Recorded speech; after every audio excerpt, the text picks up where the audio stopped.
Guys welcome back to इस biology and इस video में हम पढ़ेंगे oogenesis के बारे में। लास्ट वीडियो में हमने पढ़ा था स्पर्मेटोजेनेसिस के बारे में, जो क्या है एक टाइप का गैमेटोजेनेसिस प्रोसेस है, मीन्स स्पर्म बनने का प्रोसेस है। इसमें हम पढ़ेंगे oogenesis जो फीमेल्स में होता है। So let's start. So the process of formation of haploid female gametes that is egg और ovum from the diploid germinal epithelium cell is called as oogenesis। So oogenesis का मतलब क्या है? The process of formation of haploid female gamete. Okay, तो जो gametes होते हैं वो क्या होते हैं? हैप्लॉइड होते हैं। तो जो एग है या ओवम बनने का प्रोसेस है उसी को हम क्या बोलते हैं? oogenesis बोलते हैं। ओके, आई होप आपको इतना समझ में आ गया होगा। एंड वो किससे बनते हैं? वो बनते हैं germinal epithelium cells. Okay, now oogenesis का जो प्रोसेस है वो 3 स्टेजेस में डिवाइडेड है। पहला है मल्टीप्लिकेशन फेज, दूसरा है ग्रोथ फेज एंड तीसरा है मैचुरेशन फेज। नाउ जो oogenesis होता है वो किसके इन्फ्लुएंस में होता है? कौन है जो oogenesis करवाता है? तो एक हार्मोन है जिसका नाम है गोनाडोट्रोपिन रिलीजिंग हार्मोन। इस हार्मोन के इन्फ्लुएंस पे आपका oogenesis होता है। एंड oogenesis का प्रोसेस कहाँ होता है? फीमेल्स के प्राइमरी सेक्स ऑर्गन में, मीन्स ओवरीज के अंदर। ओके, आई होप आपको इतनी बात समझ में आ गई होगी।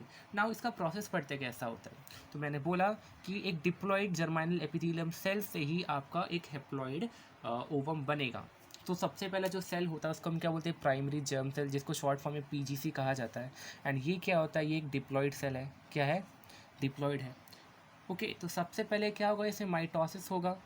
ओके, एक बार माइटोसिस होता है उससे एक सेल से 2 सेल बनता है।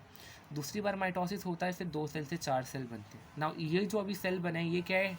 ये भी डिप्लॉइड है एंड इन्हें क्या कहा जाता है? ऊगोनिया कहा जाता है। ओके, सो ऊगोनियस प्लूरल फॉर्म, अगर मैं किसी एक की बात करूँ तो हम उसे ऊगोनियम कहेंगे। तो यहाँ पर देखोगे तो सिर्फ सेल्स का मल्टीप्लिकेशन हुआ, एक सेल से 2, 2 से 4 बना है, इसलिए इसे क्या कहा जाता है? Multiplication face. नाउ एक ही सेल को लेते हैं हम, एक सेल लिया। अब वो एक सेल क्या होगा? ढेर सारा फूड अक्यूमुलेट करके, कंज्यूम करके बड़ा बन जाएगा। ओके, उसको हम क्या बोलते हैं? प्राइमरी oocyte बोलते हैं। एंड वो भी क्या है? डिप्लॉइड ही है। तो यहाँ पे एक सेल का ग्रोथ हुआ है, उसको हम क्या बोलेंगे? ग्रोथ फेस बोलेंगे। ओके, यहाँ तक समझ में आ गई। अब ना ध्यान से सुनना मैं क्या बोल रहा हूँ। जो oogenesis होता है, ओके, अनलाइक मेल में जो स्पर्मेटोजेनेसिस होता है वो प्यूबर्टी के बाद होता है, बट फीमेल में oogenesis का प्रोसेस बर्थ से पहले शुरू हो जाता है।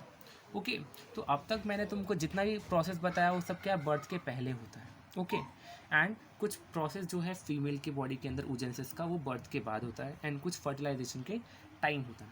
तो अब तक मैंने क्या बताया आपको? प्राइमरी जर्म सेल से सेल्स, ढेर सारे सेल्स बनते हैं जिनको हम क्या बोलते हैं? ऊगोनियम बोलते हैं। एंड इस फेस को हम क्या बोलते हैं? Multiplication face. नाउ एक सेल बड़ा हो जाता है, उसमें से फूड अक्यूमुलेट करके क्या बन जाता है? वो प्राइमरी oocyte बन जाता है, जो डिप्लॉइड ही है अभी तक। इस फेस को हम क्या बोलते हैं? ग्रोथ फेस कहते हैं। ये सब कब हो रहा था? बर्थ के पहले हो रहा था फीमेल के बॉडी के अंदर। नाउ ये जो प्राइमरी oocyte है ना, अब ये क्या करता है? मियोसिस 1 करता है। क्या करता है? मियोसिस 1। ओके, नाउ ये मियोसिस 1 करता है एंड ये प्रोफेस 1 जो होता है, मियोसिस 1 के प्रोफेस 1 में अरेस्ट हो जाता है before birth. Okay, before birth. तो जब तक जो बेबी है, फीमेल बेबी, जब वो मम्मी के पेट में, जब वो एम्ब्रियो के फॉर्म में है, तभी oogenesis शुरू हो जाता है। एंड उसके बॉडी में प्राइमरी oocytes बन के रेडी हो जाते हैं, बट प्रोफेस 1 में अरेस्ट हो जाते हैं। जैसे उसका बर्थ होगा एंड जैसे ही वो प्यूबर्टी हिट करेगी, after birth at puberty, okay, तो मियोसिस 1 कंप्लीट होगा एंड उससे क्या बनेगा? सेकेंडरी oocyte बनेगा एंड एक पोलर बॉडी बनेगा। ओके, सेकेंडरी oocyte जो होता है बड़ा होता है साइज़ में, एंड ये जो पोलर बॉडी साइज़ में छोटी होती है, वो किसी काम की नहीं होती, बाद में वो डिजनरेट हो जाती है। ओके, नाउ ये जो सेकेंडरी oocyte है, ओके, ये कौन से फेस में अरेस्ट हो जाती है? मेटाफेज 2 में अरेस्ट हो जाती है। तो एक्चुअली होता क्या है ना, हमको पता है कि ओवरीज से एग निकलता है एवरी मंथ। ओके, तो वो एक्चुअली में ओवम नहीं निकलता है, वो क्या निकलता है? सेकेंडरी oocyte निकलता है। क्या निकलता है? सेकेंडरी oocyte निकलता है, ओवम नहीं निकलता है। And as soon as sperm जैसे ही उसको टच करता है, ओके, स्पर्म जैसे ही टच करता है, ये स्पर्म है, जैसे ही वो ओवम को सेकेंडरी oocyte को टच करता है ना, वो अपने मियोसिस 2 कंप्लीट करके क्या बन जाता है? ओवम बन जाता है। याद रखना। तो ओवरी से जो भी एग निकल रहा है वो कौन सा एग है? वो सेकेंडरी oocyte है, जो मियोसिस 2 के मेटाफेज 2 में अरेस्ट होता है। याद रखना। ओके, एंड जैसे ही उसको स्पर्म टच करता है आफ्टर फर्टिलाइजेशन या at the time of fertilization, जैसे ही स्पर्म उसको टच करता है वो फटाक से अपनी मियोसिस टू कंप्लीट करता है, वो क्या बन जाता है, मैच्योर ओवम बन जाता है। नाउ डिवीजन हो रहा है सेल्स का, सेकेंडरी ऊ साइड से आपका एक ओवम बनेगा एंड सेकेंड पोलर बॉडी बनेगा। नाउ पोलर बॉडी क्या है, वो छोटा सा सेल है जो मैच्योर नहीं है एंड वो आगे जाके डीजनरेट हो जाएगा, याद रखना। तो यहाँ पे अनइक्वल डिवीजन तो होता है, जैसे कि प्राइमरी ऊसाइड सेकेंडरी ऊसाइड बना एंड फर्स्ट पोलर बॉडी बना, तो अनइक्वल डिवीजन हुआ, तो ये वाला जो सेल है वो डीजनरेट हो जाएगा। सेम चीज़ सेकेंडरी ऊसाइड से जब ओवम बनता है एंड सेकेंड पोलर बॉडी बनता है तो सेकेंड पोलर बॉडी डीजनरेट हो जाता है, क्योंकि उसके पास कैपेसिटी नहीं होती फर्टिलाइजेशन करवाने की। Okay, so this was all about, and इस फेज़ को हम बोलते हैं मैचुरेशन फेज़, क्योंकि यहाँ पे देखोगे तो प्रॉपर ओवम बने हैं, इसलिए इसको क्या बोलते हैं, मैचुरेशन फेज़ कहा जाता है। So this was all about oogenesis। तो रिवाइज करते हमने क्या पढ़ा, तो oogenesis का मतलब क्या है, the process of formation of haploid female gamete that is egg और ovum from the diploid germinal epithelium cells. तो oogenesis का मतलब क्या बोला हमने कि एक हेप्लॉइड गैमेट बनवाना, that is egg and ovum की फॉर्मेशन करवाना from the diploid germinal cell. 3 stages होती है इस पूरे प्रोसेस में, multiplication phase, growth phase and maturation phase होता है।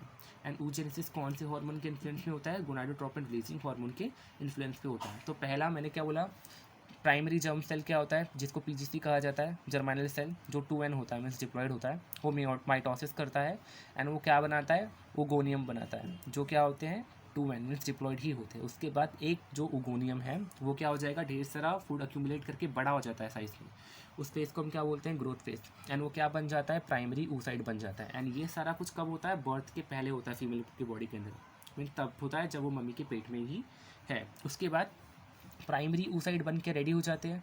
ओके, एंड वो कौन से फेज में अरेस्ट होते हैं, मियोसिस 1 के प्रोसेस 1 में अरेस्ट ही रहते हैं जैसे ही उनका बर्थ होता है। एंड आफ्टर प्यूबर्टी ओके, ये मियोसिस 2 कंप्लीट करते हैं एंड क्या बन जाते हैं, सेकेंडरी oocyte बन जाते हैं। यानी जो सेकेंडरी oocyte है उसके साथ क्या बनता है, फर्स्ट पोलर बॉडी बनता है। ये जो सेकेंडरी oocyte बना है ये भी कौन से फेज में अरेस्ट होता है, मियोसिस 2 के मेटाफेज 2 में अरेस्ट हो जाता है। ओके, ऐसा होता है। एंड एवरी मंथ जो फीमेल की बॉडी से निकलता है, ओवरी से जो एग निकलता है वो क्या होता है, सेकेंडरी oocyte होता है।